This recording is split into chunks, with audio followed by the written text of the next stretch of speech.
الحمد لله والصلاة والسلام على رسول الله وعلى آله وصحبه ومن والاه. أيها الأحبة الكرام، سلام الله عليكم ورحمته وبركاته، وأسأل الله جل في علاه الذي هيأ لنا هذا الموقف الشريف أن يتقبله منا. حديثنا أيها الأحبة عن الإسلام. الإسلام منهج حياة، إن الدين عند الله الإسلام، ومن يبتغي غير الإسلام دينا فلن يقبل منه وهو في الآخرة من الخاسرين.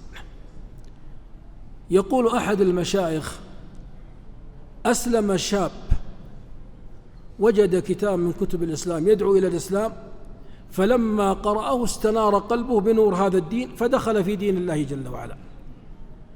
وكان له قريب يحمل شهادة عالية، فأراد هذا الشاب أن يكون سببا في هداية قريبه للإسلام، فعرض على هذا الشيخ هذا الداعية فقال له: ائت لي بهذا الرجل.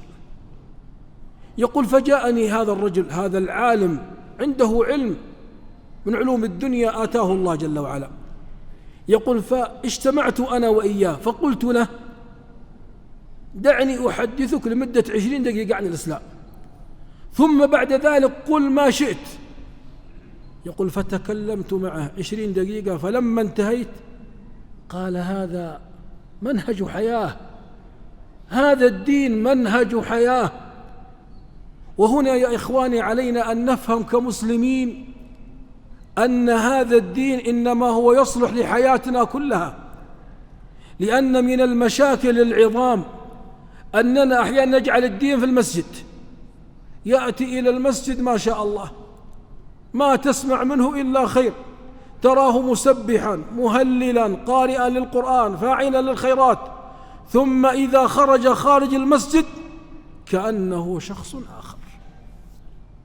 تنظر تعامله مع الناس ما تظن أنه هذا الذي كان في المسجد، كأن الدين فقط داخل المسجد. لا، الإسلام ما علمنا هذا. الدين يا إخواني، الدين المعاملة. المعاملة مع من؟ المعاملة مع عباد الله جل وعلا. حينما تحسن المعاملة معهم فهذا من دين الله جل وعلا. هذا هو الإسلام. الإسلام نطبق داخل المسجد وخارج المسجد. أثقل ما في ميزان العبد وش هو يا إخواني؟ تقوى الله وماذا؟ وحسن الخلق. حسن الخلق وين نحتاجه؟ في المسجد وخارج المسجد. لكن قضية الفصل، نجعل الدين له مكان، ثم إذا خرجنا من هذه الأمكنة كأنه فقط. ليس هذا هو منهج الدين، ليس هو الدين الحياة. قل إن صلاتي ونسكي ومحياي ومماتي لله رب العالمين. كل لحظة من لحظاتنا، بل يا إخواني حتى نومنا، حتى أكلنا، حتى شربنا، بل حتى إتيان الرجل لزوجته يحضر فيها الدين. النبي صلى الله عليه وسلم يخبر أن الرجل يؤجر على ذلك. قالوا: يا رسول الله. قال: حتى اللقمة يضعها في زوجته، حتى اللقمة، حتى حينما يمارس الرجل مع زوجته ما أباحه الله جل وعلا له فإنه يؤجر، لأنه حفظ نفسه من الحرام، فيؤجر على أنه فعل ما أباحه الله جل وعلا. فنحتاج يا إخواني نفهم كلنا، المتحدث والسامعين، لأنك أحيانا تتعجب، ترى أحيانا من هو حريص على الخير، حريص على معاني كثيرة، ثم إذا رأيته في تعامل الحياة، في أمور الحياة، وإذا به مختلف. في المسجد ما شاء الله ولي من أولياء الله، وخارج المسجد شيطان، نسأل الله السلامة والعافية. شيطان، بل تكاد أحيانا نسبب، وهذه يا إخواني من أسباب التي تجعل فتنة للناس. بعض الناس فتنة يصد الناس عن دين الله جل وعلا. يأتي بعضهم فيرى هذا صاحب الديانة وصاحب الاستقامة أو المسلم بصفة عامة، تكلم عن المسلمين، فيأتي هذا كافر ما عرف الإسلام، هو ما قرأ القرآن ولا قرأ حديث النبي عليه السلام، إنما هو ينظر لك كواقع، فيرى تصرفات بعض المسلمين فتصد عن دين الله. بعضهم تأتي تقول له هذا الإسلام، قال هذا مو مسلم، تقول نعم مسلم.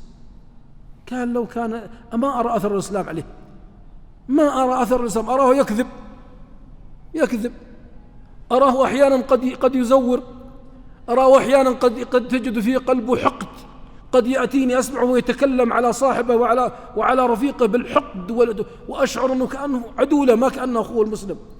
وين أثر الإسلام؟ وين أثر منهج الإسلام؟ فلما يا إخوان نستشعر أننا بحاجة، الإسلام معنا في بيوتنا، خيركم لأهله وأنا خيركم لأهله، يقولها من؟ صلى الله عليه وسلم. الإسلام معنا حتى يا إخواني في خصاماتنا، والكاظمين الغيظ والعافين عن الناس والله يحب من؟ يحب المحسنين. الإسلام معنا في كل حركة، في كل سكنة، في كل، بل حتى في لبس ثوبك الإسلام معنا. تلبسها تسمي الله جل وعلا، في خروجنا من بيوتنا، في دخولنا لبيوتنا، بسم الله، توكلت على الله، اعتصمت بالله، ولا حول ولا قوة إلا بالله. الإسلام معنا في منامنا حينما نأتي لننام، الأذكار الواردة. حفنا الله جل وعلا بهذا الدين في كل أحوالنا. هكذا يكون منهج الإسلام. من تربى عليه وعاش عليه كان على هدي النبي صلى الله عليه وسلم. أما من جعل فاصل، يا إخواني هذه الأشياء ليست عند المسلمين إنما عند غير المسلمين. يوم للعبادة ومكان للعبادة ويوم لكذا، لا، المسلم في كل وقت. وهذا الكلام يجعلني أنا وأنت نراقب أنفسنا، هل نحن فعلا على منهج هذا الإسلام؟ هل نحن إذا قرأنا كلام الله جل وعلا نقرأ ثم ننظر؟ يا إخواني كم نقرأ، كم مر علينا من قراءة لكلام الله جل وعلا؟ هل الواحد منا إذا قرأ القرآن نظر فيما فيه من آيات، فإذا مرت عليه الآيات التي فيها الفضائل نظر هل هذه الفضائل فيه، فإن كان فيه حمد الله جل وعلا واستزاد منها، ونظر في الجانب الآخر عما حذر الله جل وعلا منه من الرذائل ومن الأمور القبيحة، ثم نظر إلى حاله، فإن كانت هذه الرذائل فيه أو شيء منها فإنه يطهر نفسه. بل يقول بعض العلماء إذا مررت على آية في كتاب الله جل وعلا ثم وجدتها تعالج مرض فيك فكررها على قلبك. إنسان يا إخواني عنده مرض النظر، مسلم يصلي ويقرأ قرآن، لكنه إذا خرج فتح الجوال وتفرج للنساء المسلمين وغير المسلمين ما يجوز، ثم فتح الشاشات ثم نظر للنساء العاريات الكاسيات المائلات ثم نظر له وتفرج كأن الأمر طبيعي. بل أصبح عند بعض الناس الآن النظر المحرم في الجوالات للنساء أمر مباح، ما كأنه حرام. بل لو تقول له اتق الله يا أخي ما يجوز، قال يا أخي كل الناس يتفرجون. أصبح بعضهم الآن يسمع الغناء وكأنه أمر مباح، ما في خلل. فرق يا أخواني بين إنسان يفعل المعصية ويرى أنها معصية يتألم قلبه إذا فعلها ويشعر بألم، وبين إنسان يفعلها وهي يراها أنها أمر طبيعي، أنها ما هي مخالفة إنما هي حق. هذه مصيبة، هذا مصاب يحدث للإنسان. فلا بد أن نحاول كلنا جميعا أن نجعل الإسلام يعيش معنا في كل حياتنا، في ذهابنا، في إيابنا، في مأكلنا، في مشربنا. الآن يا إخواني الإسلام معك حتى في أكلك. إن الله لا يرضى عن العبد يأكل الأكلة ماذا يفعل يا إخواني؟ فيحمده عليها، ويشرب الشربة فيحمده عليه، يرضى الله جل وعلا عنك. تأكل الأكل فتقول بسم الله، تنتهي فتقول الحمد لله. فإذا فعلت هذه حجبك وحماك من الشيطان.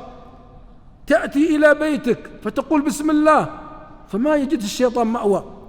تأتي إلى أهلك فتذكر الأدعية الواردة فيحفظ الله جل وعلا، يحفظك من الشيطان ويحفظ أهلك ويحفظ ذريتك من الشيطان. تنام فإذا بك تنام على الطهارة وإذا بملكين يحرصانك. هذا لما يعيش الإنسان بهذه الصورة يشعر بلذة لهذا الدين، ويشعر أن هذا الدين يقربه إلى الله، يشعر أنه كل يوم يزداد حسنات وقربة إلى الله، ما يشعر أنه يتأخر، ما يشعر في صدام داخل نفسه. أحيانا بعضهم يصير عنده اضطراب، يقول أنا أسمع شيء وأخالف في واقع حياتي. لكن من اتخذ الإسلام منهجا له تجده يمشي كما خبر عن النبي عليه السلام، كان عليه السلام خلقه ماذا؟ خلقه القرآن صلى الله عليه وسلم. فنقتدي به صلى الله عليه وسلم ونسلك مسلكه عليه الصلاة والسلام، ونربي أنفسنا في أخلاقنا في آدابنا. النبي عليه الصلاة والسلام قال: إذا جاءكم من ترضون دينه في الزواج، إذا جاءكم من ترضون دينه، يكفي ها يا إخواني، يكفي الدين فقط؟ طيب متدين وصالح ورجل طيب وصاحب صلاة؟ لا، ما يكفي. إذا جاءكم من ترضون دينه وخلق. قد يكون صاحب دين كان ما عنده خلق، دينه له ينفعه لكن خلقه له وللناس الذي يتعامل معه. فنحن بحاجة إلى أن نعيد. قف مع نفسك، لا تنظر للناس، انظر لنفسك. هذا الكلام لما تسمعه لا تبدأ تطبقه على فلان وعلى فلان. بعض الناس لما يسمع هذا الكلام ينظر، جاري يسوي كذا صاحب، لا لا لا، انظر لنفسك. أنا فلان ابن فلان، هل أنا الآن أسير على منهج الإسلام الذي فيه النجاة؟ هل أنا الآن تعاملاتي على وفق ما أمر الله جل وعلا؟ لن نكون كاملين. الكمال عزيز، الخلل موجود والنقص موجود والتقصير موجود، وقد يقع الإنسان أحيانا في خطأ، لكن فرق. كما يقول أهل العلم: المؤمن التقي إذا وقع في الذنب أو في الخطيئة رآها كالجبل يكاد أن يقع عليه، فتجده يسارع ليمتثل أخلاق الإسلام فيتوب إلى الله جل وعلا. والذين إذا فعلوا فاحشة أو ظلموا أنفسهم ذكروا الله فاستغفروا لذنوبهم ولم يصروا على ما فعلوا.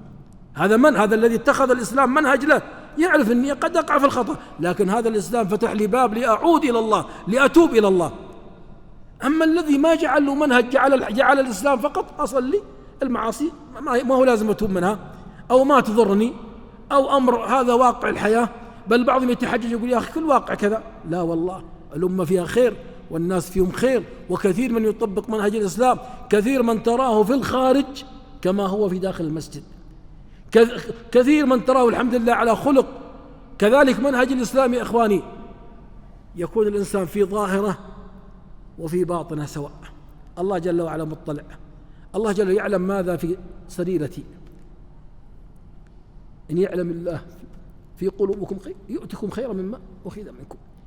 كذلك لما أكون أمام الناس ألتزم بدين الله، ولما أختفي عن أعين الناس ألتزم بدين الله جل وعلا. لما بكون لحالي، الغرفة فاضية وما عندي أحد في البيت، ما أقول ما أحد يراني، لا. إذا ما خلوت الدهر يوما بريبة فلا تقل خلوت، ولكن قل علي رقيب، ولا تحسبن الله يغفل ساعة ولا أن ما تخفي عليه يغيب. بل بعض الناس تجد يشتد خوفه في خلوته يمكن أعظم من أمام الناس، لأنه يصبح أمام الله ما يراه إلا الله جل وعلا، فيشتد خوفه مراقبته لله جل وعلا، يعبد الله كأنه يرى الله جل وعلا. فإن لم يصل لهذه المرتبة فإنه يعلم أن الله جل وعلا يراه. فإذا عاش الإنسان يا إخواني بهذا المنهج أصبح في طمأنينة. فمن تبع هداي فلا يضل ولا يشقى، يصبح في هدوء، يصبح في استقرار، يزداد في كل يوم هدى.